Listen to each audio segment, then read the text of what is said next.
Welcome to 360 Money Matters, where financial planners Billy and Andrew talk all things financial planning. This podcast aims to increase your knowledge and confidence with all things money.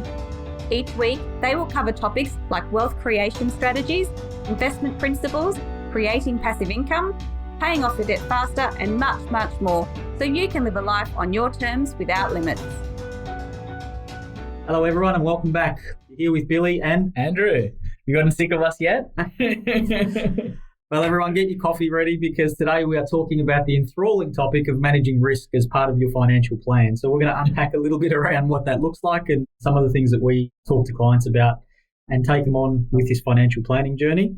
Yeah, I mean, look, we spoke last week about managing risk within your investments. So, that was all about diversification and holding the right assets, all of that stuff. So today, we're not specifically talking about risk within your investments. We're actually talking about external risks and external lifestyle factors that can impact your investment strategy, because your finances aren't in this perfect bubble where things don't go wrong. Unfortunately, things can go wrong. It's a topic that I shouldn't really be saying, but I don't love. I feel like, and apologies for any of my clients that are listening to this, because they've probably heard me say this multiple times, but I feel like the Grim Reaper every time I talk about insurance. But it's important and it's something that you really need to take into consideration, because unfortunately, things don't always go to plan, do they, Billy? Yeah, you're absolutely right. And that's a really relevant point that at times it can be a bit of a morbid topic to talk about. But look, it's important that when we're giving advice to clients, we need to make sure that we cover off on this. And look, if you do it and you do it right and you've got a good advisor that you're working with, you do it once, you revisit it to check that it's all on track and it's all set. But if you do it once and you do it properly, it's one of those things where it's not set and forget, because nothing is set and forget, but it's just you do it, you have the conversation, you get it in place, and away you go. But some of the stuff that we wanted to talk about was specifically around what do we do for clients and what do we talk to with clients for when things go wrong. Because let's face it, things do go wrong in life and we need to make sure that we've got those things and our bases covered, because all of the hard work that you put in with your income, with your wealth creation, with your job, if something goes wrong, you don't want to lose all of that and not only start from square one again, because that's not necessarily true either. You don't want to be wiped out financially if something significant happens. And it gets a lot more complicated when you've got debt, when you've got dependents, when you've got people who are relying on you. So one of the things that we wanted to get across today is unpacking those things and talking about the things that we do for clients and the stuff that we talk to them about to make sure that they're covered in this particular instance. So from our point of view, which I'll hand over to you, Andrew, but we talk about the 4 main types of insurance that we're discussing with clients. What are those? So really, from an insurance perspective and from a personal insurance perspective, there's 4, and we'll unpack each and every single one of them. But there's life insurance, which, touch wood, pass away, and the amount gets paid out to whomever you decide. There's permanent disability, and that's if you can never work again due to an injury or illness. There's income protection, which is temporary in nature if you can't work for a period of time. And there's trauma, or sometimes referred to as critical illness as well, which covers, and it's condition-based and covers certain types of insurances. But going back to sort of what you're trying to do is, yes, you want to protect your assets, you want to protect your investments, but you also want to make sure with all of these that something does happen, the last thing that you want to think about is finance. So you want that to be the last thing on your mind, and that's what all of these insurers or insurances will do, is effectively mean that if something happens to your health, if something happens to you, you can focus on the things that are important, your family, your health, and all of those really important things, and you don't need to worry about finances and how you're going to get by on a day-to-day basis. Yeah, the thing that might start with is just life insurance. I mean, that's pretty straightforward. If you pass away, or in a lot of instances, that benefit can get paid out if you've got a terminal illness as well too. But essentially, if you pass away, there's a lump sum amount of money that gets paid to your beneficiaries or your estate, or the person that's the owner of your life insured policy. In a lot of instances, I recommend that, your spouse is the owner of the policy. But essentially, it's a lump sum amount of money that's designed to do a couple of things. I guess the first thing, Andrew, is just debt elimination. That's pretty straightforward. Get rid of the mortgage. That seems to be, for the majority of people that we're talking to, that seems to be the biggest financial commitment that they have. So getting rid of the mortgage is always the first thing that we're talking about and the first starting point that we've got. from there, we sort of roll down and work through a mathematical equation around eliminating debt. One of the other things that we like to talk about is if you do have a spouse or family members, do you want to leave any money to them? So that's less of a mathematical calculation and it's more of a gut feel. Hey, in the event that you weren't around, what would you want to see happen with your spouse or your kids or whatever it may be? So a lot of emotion goes into those conversations, but eventually we land at a particular number. And like I said, in the event that something happens, the idea is there's a lump sum amount of money that comes in and it should alleviate the financial pressure of a family and leave the ones that are left over. Obviously, that's going to be difficult enough to be able to go through the grieving process and get used to living without that person. But that's essentially life insurance is designed to take the financial burden out of that entire aspect. Absolutely. And each and every person wants to cover and wants to have certain things happen if they weren't around. For some people, it's important to have an amount to cover funeral expenses. For some people, it's important to eliminate all of the debt, whereas other people, it's not as important because if there's an owner-occupied debt, they want to eliminate that, but other clients don't want to eliminate debt when it comes to investment properties because there's still an asset there. So making sure that you just have the right amount of cover for you, for your circumstances, your preferences, and your family. Total and permanent disability. That seems to be the other one that we talk to clients about as well too. Andrew, let's unpack that. What's total and permanent disability, or TPD as we tend to use the acronym in the industry?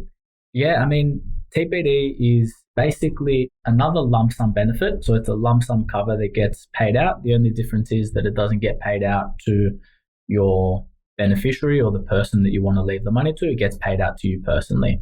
So what TPD is, or permanent disability, is if you can never work again due to an injury or illness, it'll pay you a lump sum benefit.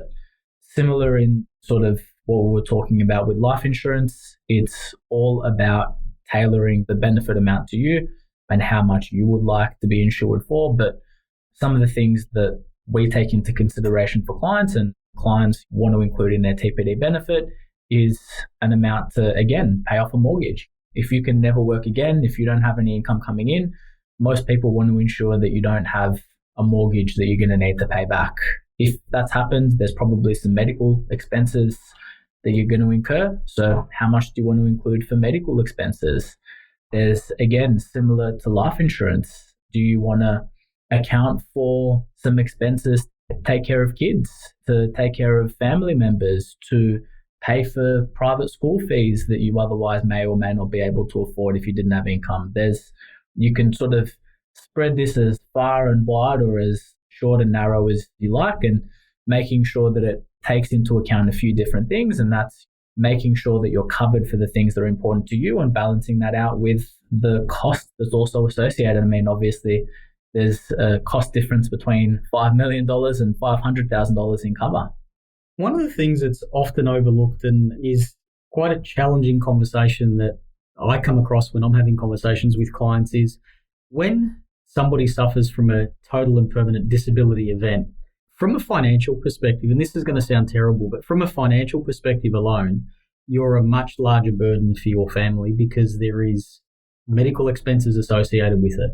So from our perspective, when we are discussing this with clients, we need to make sure that we get the financial calculation correct to make sure that in the event that something happens, we've got the financial resources there to be able to care for that person and the family and the responsibilities that they have, because it's not as, I shouldn't say simple and straightforward as a life event where you pass away, but it's an ongoing thing. You know, you're still around, you're getting that lump sum in. So getting that calculation correct really does take a little bit of expertise, and it's a combination of science and art and needing to get the two working together in order to come up with an amount that's appropriate for somebody's circumstances. So that one's just a little bit of the challenges and the intricacies that we face when we're talking to clients about getting the benefit amount right around total and permanent disability. The third one that we talk to clients about all of the time, Andrew, I'm sure a lot of our listeners have heard of this one, is income protection. Yeah, income protection is, I don't want to say, it's like choosing between your favorite child, but you know, you've got one that you lean towards a little bit more than the other. I love you, Andre and Scarlett, both equally, okay? But no, look, income protection is really one of those ones that It's in most investment strategies, unless you're sort of reaching the end of your working life and unless sort of the retirement is near, is one of the most important. Most investment strategies, if you're accumulating and if you're growing your wealth, the main thing that is assumed is that your income continues to come in. If your income does not come in, most investment strategies will fall apart. So income protection will cover, and you can cover up to 75%. So the maximum benefit for most insurers is 75% of your income if you can't work for a period of time. So it will pay a monthly benefit in order to make sure that you can continue to invest, you can continue to pay your bills, you can continue to do all of the things that you're currently doing, and nothing suffers as a result of a temporary injury or illness that puts you out of work. Well said, Andrew. And often overlooked, your ability to earn income is your greatest asset. Let's just put some quick numbers around that. Say you've got a 30-year-old that's earning $100,000 a year. They've got 30 years of working career ahead of them. That's $3 million in earning potential that could potentially get derailed in the event that something happened to them and they can't work again. So when you think about it and put it in that context, and that's without taking any salary increases into consideration, that's just a flat $100,000 each year for 30 years. The numbers can get quite staggering as well too. So making sure that you've got the right income protection policy and really covering your main asset, which is your ability to earn income, is absolutely imperative. And then lucky last, we're talking about trauma cover, also known as critical illness. Yeah. Look, trauma is the only one out of all of these that's condition-based. So it covers, most trauma policies will cover upwards of 50, 60. You can have policies with upwards of 70 different conditions and it'll cover many different things. However, the majority of trauma insurance claims are for cancer, stroke, and heart attack. It's another one of the insurers or insurances that's a lump sum benefit. So the only one of these four that we've spoken about that's an ongoing benefit is the income protection. Trauma insurance will pay a lump sum benefit. It's usually designed to cover the medical bills and costs associated with suffering one of those critical illness. Absolutely, Andrew. And that sort of rounds out the four main types of personal insurance that we talk to clients about. And usually when we're putting a financial plan together that includes some risk mitigation strategies, most of the time you're recommending all four of those to make sure that the client is well-rounded, because they all do different things at different times and are designed to protect different things. But at some stage, they do interlink and they do work together. So for argument's sake, if somebody suffers from a TPD event where they're permanently disabled, they'll receive a lump sum amount of money to pay all of those things that we had described before. But at the same time, your income protection will also kick in and pay a monthly benefit, and that will continue for as long as the policy runs for. And we'll talk a little bit about length of the policy and a couple of the different features and bits and pieces that we've got. But generally speaking, we recommend all four to our clients to make sure that they've got the maximum amount of cover available to try and protect them and have all of our bases covered essentially. It's not about, look, insurance is one of those things, much like car insurance and much like your home and contents insurance. It's not a matter of trying to get rich by using insurance. You don't want to make sure that you don't want to overpay for premiums to have a huge amount of cover so that in the instance that something does happen, you're wealthy. It's really just a matter of covering you for what you need to make sure that you're not detrimented by the event by having something happen to your health or something that puts you out of work. What are some of the features that we commonly talk to clients about, Andrew, when it comes to the different types of insurances? There's different things around ownership. There's different premium options that we can pay. Can you just talk us through a couple of those for our listeners? Yeah, one of the sort of the biggest things with insurance, or the common talking points with insurance, is stepped and level premiums. That's a pretty massive part and can have a really big impact in terms of overall cost over the time of holding a policy. But in essence, there's a couple of ways that you can hold an insurance policy or structure the cost of an insurance policy, otherwise referred to as premiums. And that's via a level premium, which indicates that the cost of cover is more expensive in year one. However, as you get older, as you get riskier, the cost of insurance doesn't increase as a result of your age. So you're effectively paying more in year one, but the cost of cover doesn't increase because you're getting older. Alternatively, there's also stepped premiums. Now, stepped premiums are cheaper in the first year, but every year as you get older, you get riskier from an insurance perspective, and so the cost of insurance increases every year.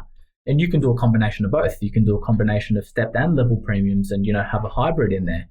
But making sure that the lifetime of how long you're expecting to hold a policy will determine whether it's more beneficial to have a stepped premium or a level premium.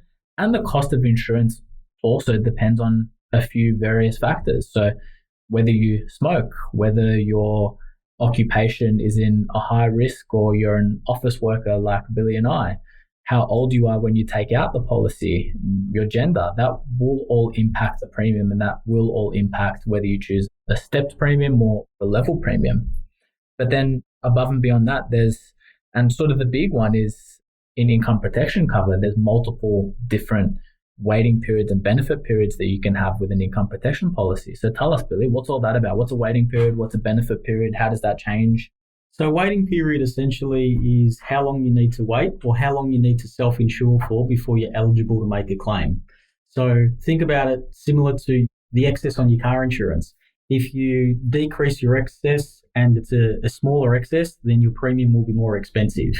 In this instance, the longer your waiting period, the cheaper your premium will be. So if you've got the resources to be able to self-insure, if you've got savings, if you've got annual leave, if you've got sick leave, and you can draw on those things, a viable strategy to consider is pushing out your waiting period to make your premiums cheaper. When it comes to the benefit period, if you are on a claim, how long will your monthly benefit last until the policy ceases? So most income protection claims are short-term in nature and people recover and go back to work. But in some instances where some really bad and nasty things do happen, people can never return to work.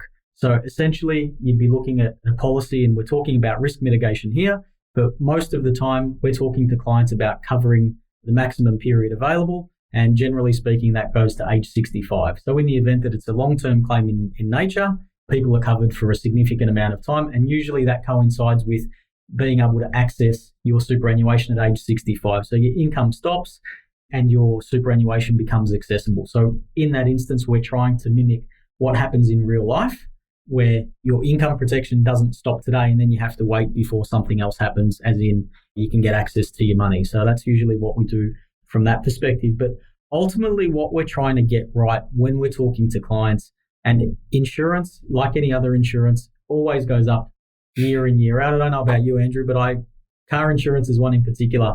How my car gets older each year and is worth less, yet my car insurance continues to increase, is beyond me. And when I talk to all of the product providers and get different quotes, nobody in their right mind can explain that to me, but that's another story altogether. Yeah. And that really shows a key point in all of this is making sure that your insurance is cost competitive. I mean, if you've been holding onto a policy for the last 10 years, is it still the best insurer? Do you need to shop around? Do you need to find out whether there's anyone that will offer the same benefit and the same insurance cover for cheaper? So reviewing it and making sure that it's still cost competitive against others in the market is a really important and determining factor in any risk mitigation strategy.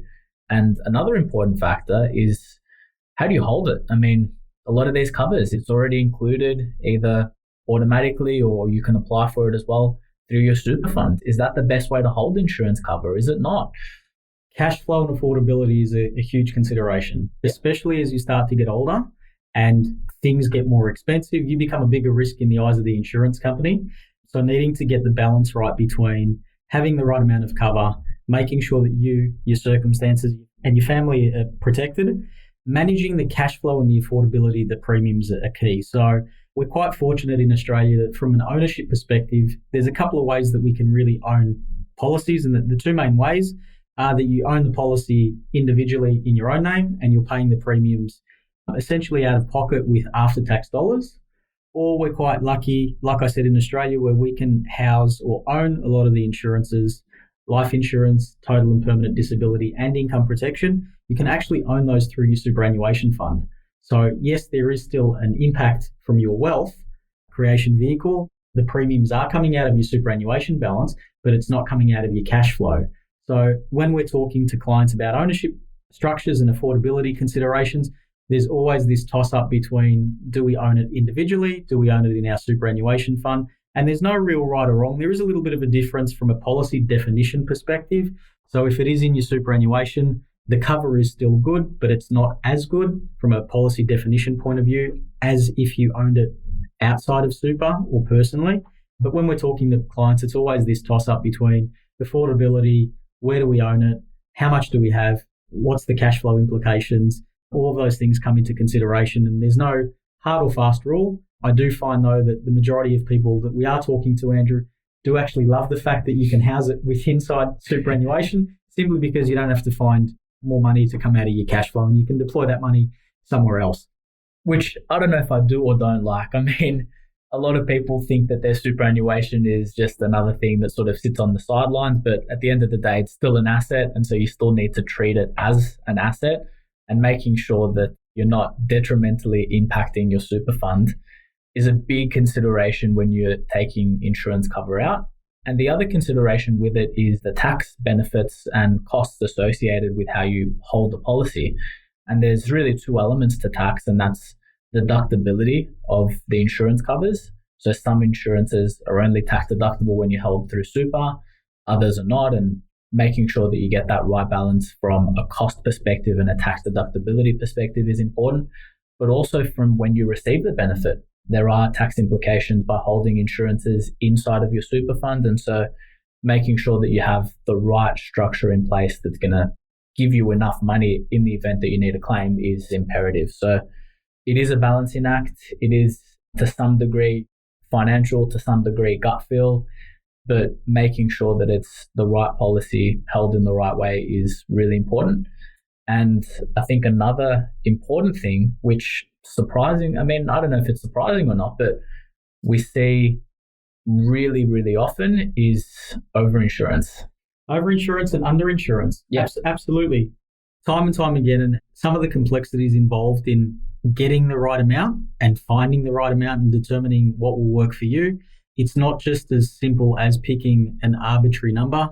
We do find that when we're sitting in front of people, it's usually one of two. It's usually that they're underinsured, and in the event that something happened, it's going to cause a detriment to them and their family. And then it's just as common for us to sit in front of people and they're overinsured and they're paying more for more insurance cover than they need. And we go through the conversation and highlight the things that we've been talking about and really bring it to the forefront to try and make sure that we don't want to be in either of those positions. You want to make sure that you've got the right insurance for your circumstances at that particular point in time. Especially as you start to get older, it does get more and more expensive because the probability of something going wrong increases. We're never as healthy as we are today.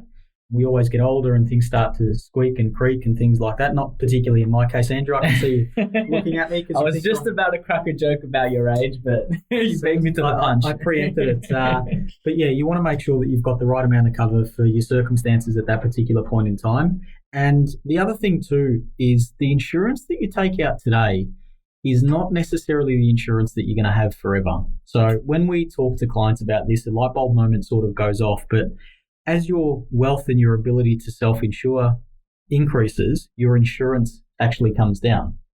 Absolutely. So as you grow your wealth, as you have more assets, then you don't need to rely on insurance to make sure that you still reach those goals that you've set all the way back at the start of this process. So as you grow your wealth, what should be happening is that your insurance should be decreasing in order to make sure that you're covered for what you actually need at that point in time. So making sure that you're constantly reviewing the risk mitigation strategy so that you're not overpaying. I mean, insurance is one of those things that, and I really hope that every single client comes to me at the end of the day when they've retired, they don't need any more insurance cover. I hope that they all tell me, Andrew, why the hell did you make me pay for insurance premiums? I never used it. It was a big waste of money. I honestly hope that that's the case. But unfortunately, it doesn't always happen like that. It does sometimes, and those times it's fantastic, but it's really one of those things that you just need to have there as a just in case. It's one of those things that you've got that you hope that you'll never need, right? Or you'll never use, I should say. So yeah, absolutely. And well said. But look, just like car insurance, folks, it's important to get it reviewed, shop around, make sure you're getting some advice around it because it is easy to get it wrong. It is expensive as you get older. So making sure that you've got the right structure, the right ownership, the right amount, the right types of cover, the right features that suit you and your circumstances in your family is absolutely imperative, and it's easy to get wrong. That's probably the last thing that I'll add to that.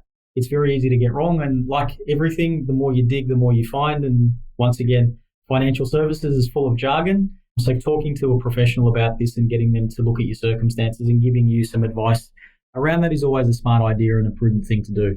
Absolutely. Well summarized, Billy. Love it. Well, that's about it for us for managing risk step, which was step 5 in our 6-step process. And yeah, just wanted to say thanks to our listeners. Hopefully you got a bit of value out of that, and we'll catch you next time. Thanks very much. Appreciate it. Thanks for listening. Thanks for listening today. If you have any questions on what we talked about or would like to have a chat about your money journey, visit us at 360fs.com.au. Just a reminder to our listeners that the information contained in this podcast is general in nature and it is not intended as personal recommendations for the audience. Please consider whether the information suits your circumstances before acting on it. This information is provided by Billy Amiridis and Andrew Nicolaou of 360 Financial Strategists Pty Ltd, authorised representatives and credit representatives of AMP Financial Planning.